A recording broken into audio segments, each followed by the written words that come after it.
There's a version of wealth that most people grow up imagining. A big house, a nice car, and somewhere, probably in a safe behind a painting, a massive pile of cash just sitting there, ready to go, liquid, safe, theirs. It's the movie version of being rich, and it's almost entirely wrong. Because here's something that doesn't get talked about enough. The wealthiest people in the world are, by conventional standards, almost completely broke on paper. Elon Musk doesn't have billions sitting in a Chase checking account. Jeff Bezos isn't hoarding $100 bills in a warehouse in Seattle.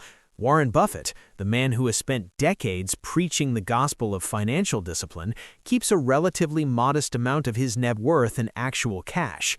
And this isn't an accident. It's a strategy. One that most people misunderstand because they're operating with a completely different mental model of what money is supposed to do. So let's fix that. First, let's talk about what cash actually is. Most people treat cash like the finish line. You work, you earn, you save, and eventually you accumulate enough of it to feel secure. Cash feels safe because it's tangible. You can see it. You can touch it. It doesn't fluctuate on a stock ticker. It doesn't send you a quarterly statement with numbers that make your stomach drop. But here's the problem. Cash has a silent killer built into it, and that killer is called inflation. Inflation is the reason a movie ticket that cost $2 in 1980 costs $15 today. It's the reason your parents' first house, which they bought for $80,000, is now worth $400,000. Everything gets more expensive over time, not because things are getting more valuable, but because the purchasing power of your dollar is quietly and consistently eroding. And this is the core issue with holding large amounts of cash. It doesn't just sit there, it shrinks every single year. If inflation runs at 3% annually, which is roughly the historical average, $100,000 in cash today becomes worth about $74,000 in real terms a decade from now. You didn't lose a single dollar on paper, but you lost $26,000 in purchasing power. The number stayed the same. What it could buy did not. Rich people understand this deeply. They don't see cash as a store of value. They see it as a temporary holding place, something you pass through, not somewhere you park. So if not cash, then what? This is where it gets interesting, because the wealthy don't just avoid cash, they replace it with assets. And the distinction between cash and assets is really the core financial concept that separates how rich people think about money versus how most people think about money. Cash is static. Assets are dynamic. Cash sits, assets work. Think about it this way.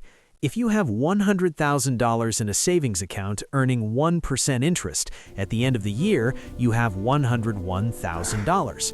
But inflation took 3%. So in real terms, you lost $2,000 while feeling like you made $1,000. That's the trap. Now imagine instead you put that $100,000 into a diversified portfolio of index funds that historically returns around 7 to 10% annually, or into real estate that generates rental income and appreciates over time, or into a private business that compounds your capital at rates a savings account could never touch. Suddenly, the math changes entirely. And that's the game the wealthy are playing, while everyone else argues about whether to put their savings in a high-yield account or a money market fund. Let's talk about the 3 things rich people actually do with their money. The first is equities, stocks, ownership stakes in businesses. When people hear the word stocks, they usually think about day trading, meme stocks, and someone on Reddit losing their life savings on options. But that's not how serious wealth is built or maintained. The wealthy use equity markets the way a farmer uses land. You plant, you wait, and over time the thing compounds. The reason equities work over the long run is simple. Businesses generate profits. Those profits are either get reinvested into the business to generate more growth or get returned to shareholders as dividends. Either way, as a shareholder, you're participating in the economic output of actual companies doing actual things in the real world. And historically, that participation has rewarded patient investors at a rate that makes cash look embarrassing. The S&P 500 has returned roughly 10% annually over the last century. Not every year. Some years it drops 30% and people panic, sell, and swear off investing forever. But over long stretches of time, the line goes up and to the right. And the wealthy know that the biggest risk isn't volatility, it's sitting on the sidelines in cash while the world moves forward without you. The second is real estate. Real estate is maybe the most intuitive asset class for most people because you can physically see it. It's a building, it's land, it doesn't disappear overnight. But the reason the wealthy love real estate isn't just because it appreciates, it's because of leverage. When you buy a property, you typically put down 20 to 30% and borrow the rest, which means you're controlling a full asset while only deploying a fraction of the capital. If that property goes up in value, you don't just make returns on your down payment, you make returns on the entire property value. And then there's the cash flow component. Rental income is one of the most reliable forms of passive income that exists. You buy a property, a tenant pays you every month, and that income covers the mortgage while the asset appreciates underneath you. It's one of the few investments where someone else effectively pays off your debt while you build equity. This is why real estate has created more millionaires than almost any other asset class in history. It's not glamorous, it's not exciting, but it works. The third is business ownership. If equities are owning a sliver of someone else's business, this is owning the whole thing, and the compounding potential here is almost incomprehensible. The wealthiest people on Earth didn't get wealthy by saving, they got wealthy by building or owning businesses that generated returns far beyond what any traditional market could offer. Bezos didn't become the richest person in the world by maxing out his 401k.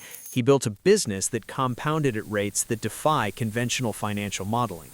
Now, obviously, most people aren't building the next Amazon, but the concept scales. A small business owner who builds something profitable, reinvests those profits back into growth, and eventually sells, has effectively created their own private equity machine. The returns on a well-run private business can be extraordinary, and unlike public markets, you have actual operational control over the outcome. So why do rich people keep any cash at all? Here's where the nuance comes in, because the answer isn't that wealthy people have zero cash. They do keep cash, just not the way most people think. The wealthy treat cash as a tool, not a destination. They keep enough of it to cover near-term obligations and to stay opportunistic. That second part is important. Cash gives you optionality. When markets crash, when a great deal presents itself, when a distressed asset is suddenly available at a discount, cash is what lets you act. The wealthy aren't holding cash because they think it's a good investment. They're holding it because they know that at some point something great is going to go on sale, and they want to be the ones who can buy it. Warren Buffett, despite everything said earlier about not hoarding cash, is famous for keeping what he calls a cash buffer at Berkshire Hathaway. Not because he thinks cash is safe, but because he thinks opportunity is expensive, and you can only take advantage of it if you're ready. He's called it dry powder, the ability to move when everyone else is frozen. That's a very different relationship with cash than most people have. Most people hold cash because they're afraid. The wealthy hold cash because they're ready. And this brings us to the thing nobody wants to talk about. Most financial advice is built around the wrong mental model. The conventional wisdom is save money, avoid debt, keep a big emergency fund, and slowly build wealth over decades. And that advice isn't wrong exactly, it's just incomplete. Because the wealthy aren't operating on a save and wait strategy. They're operating on a deploy and compound strategy. Every dollar that's sitting still is a dollar that isn't working, and the longer money sits in cash, the more of a liability it becomes. The shift in mindset isn't complicated, but it does require you to see money differently, not as something to accumulate and protect, but as something to deploy and grow. Cash isn't wealth, it's the raw material you use to acquire wealth. Travel agents didn't get replaced because people stopped traveling. They got replaced because holding on to the role of middleman stopped making sense when better tools existed. In the same way, cash doesn't go away. It just stops being the destination for people who understand what assets actually do. The wealthy aren't smarter than everyone else. They're not harder working across the board, but they do have one advantage that most people can replicate for free. They have a different relationship with money. They see it as a tool to be put to work, not a trophy to be displayed. And the sooner you stop measuring your financial health by how much cash you have sitting in an account and start measuring it by how many assets are working for you while you sleep, the sooner you start playing the same game they are. So the question isn't how much cash do you have, the question is how much of your money is actually working right now. Drop that in the comments. I'm curious where people actually stand on this.